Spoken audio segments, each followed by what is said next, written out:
want to bring Andrew Clennell in now. Andrew, good to see you.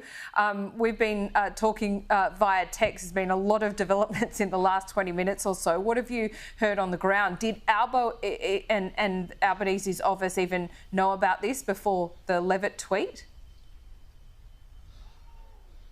No, but I will tell you that someone in the travelling party expressed to me last night a fear this could happen. So there were people in the government who were fearful because of the situation in the Middle East that Donald Trump would go home early. Laura, they had worked, Kevin Rudd had worked for months to try and get this meeting, right? And they only found out they had it about 24 hours before they got here. So 2 days before they got here, Anthony Albanese didn't know he had the meeting, and they were guaranteed a 20-minute meeting at least tomorrow before Anthony Albanese departs, and that's now gone. So it really is an extraordinary development. The main reason Anthony Albanese is here, let's face it, the main reason I'm here and all the other journos are here is because he was about to meet Donald Trump, and now it's off. And if we can have a look at, you'd have to think some of the reasons this post that you drew my attention to earlier. Let's have a look, if we can, at the Truth Social post of Donald Trump about the deal with Iran.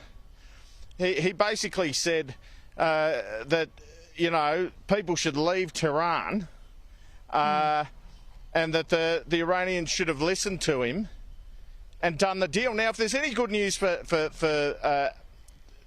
today for Anthony Albanese, it's got to be this conversation with Keir Starmer and Donald Trump. I mean, this is one of the things he was after. That's the funny thing about it, Laura. He was after Donald Trump saying, even perhaps on the record, we believe in AUKUS despite this Pentagon review. And Keir Starmer's basically sort of half got it out of him, or pretty much got it out of him. Let's have a listen to that exchange between those two leaders earlier today.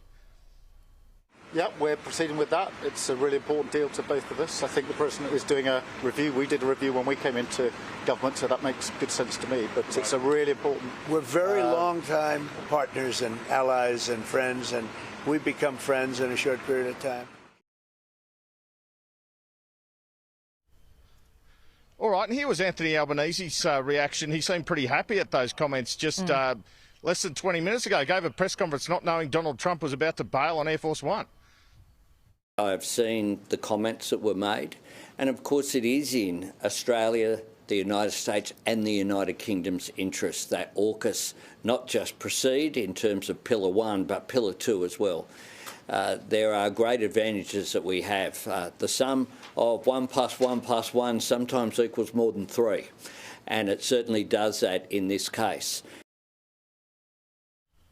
I mean, the thing is, Laura, he seems so genuinely happy, Anthony Albanese. Yes, I've got the meeting with Trump. He's even brought Kevin Rudd here, right? We're in Canada, we're not in America. There's no reason for Kevin Rudd to be here other than he was meeting Donald Trump and he needed his advice. And he's gone. Now, Donald Trump, we saw that Truth Social post before. This is what he had to say this morning when he met Mark Carney about the Iran situation. It's like he's gone, the host country, the most important and friendliest ally, Britain, but now I got to get out of here. But he was a bit more, both sides have to make a deal this morning, and something's changed, obviously, in his thinking in the meantime. Let's have a listen. It's painful for both parties, but I'd say Iran is not winning this war. And they should talk, and they should talk immediately before it's too late.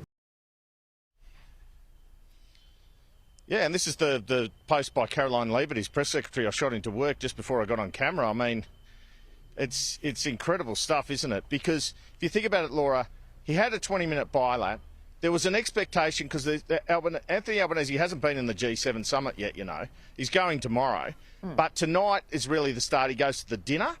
And there he would have bumped into Donald Trump. They would have had a combo. Let's face it, that was the beginning of it. And the Prime Minister's been looking at this, by the way, in terms of, has this 20-minute meeting, maybe it stretches to 30, 40 minutes, and then he says, look, in September, I'm going to the United Nations General Assembly to address it. I haven't done this yet. This was his plan. How about I come to the White House and see you then? And that's all out the window. I mean, I can't see any eventuality where he meets Donald Trump. Now, I guess Donald Trump could invite him to Washington the next couple of days, but he sounds kind of busy, doesn't he? Yeah, he does sound kind of busy, I'm going to say. Yeah, it's a missed opportunity. It's a missed opportunity, but I think the fact that Donald Trump has indicated he was prepared to have the meeting probably augurs well in terms of a September meeting if Anthony Albanese's over here. But, geez, there's been a few false starts, haven't there? Because I can tell you the federal government was trying to get the White House visit during this trip. That didn't happen. They were trying and succeeded in securing a meeting. That now hasn't happened. And now, well, all till September now, he'll have been in power for 9 months before the Australian Prime Minister gets a face-to-face. Fair dinkum. Yeah, I think so too, but I think that events have been rapidly escalating between Iran and Israel as well. Obviously, Donald Trump has been managing a lot of phone calls behind the scenes, being the intermediary almost between Israel and Iran. We saw that tweet now not even an hour and a half ago. And it wasn't just, Iran should have done the deal, Andrew. It was to the millions of people, and there are around 10 million people that live in Tehran, to evacuate immediately. I mean, we know that Trump is a little bit, on the side of a little bit of creative flair and verbosity with these kind of things, but that would certainly strike fear at least 10 million people. Yeah. Hyperbolic, absolutely. A bit of hyperbole. But look, I would say as well that even if he did get this meeting in these circumstances, his head's not in the game for tariffs. I mean, a 10% tariff on Australian goods is way down the list of priorities for Donald Trump at the moment, or AUKUS less so. And I think if we're looking at strands that we can grapple at the moment, I think the best we're going to get on AUKUS, at least for the short term, is that meeting, as you point out, between Keir Starmer and Donald Trump. So, yeah, we like it. We're going to stick with it. It's important. Well, yeah, we got something out of him, I guess, if you're looking from an Australian point of view. But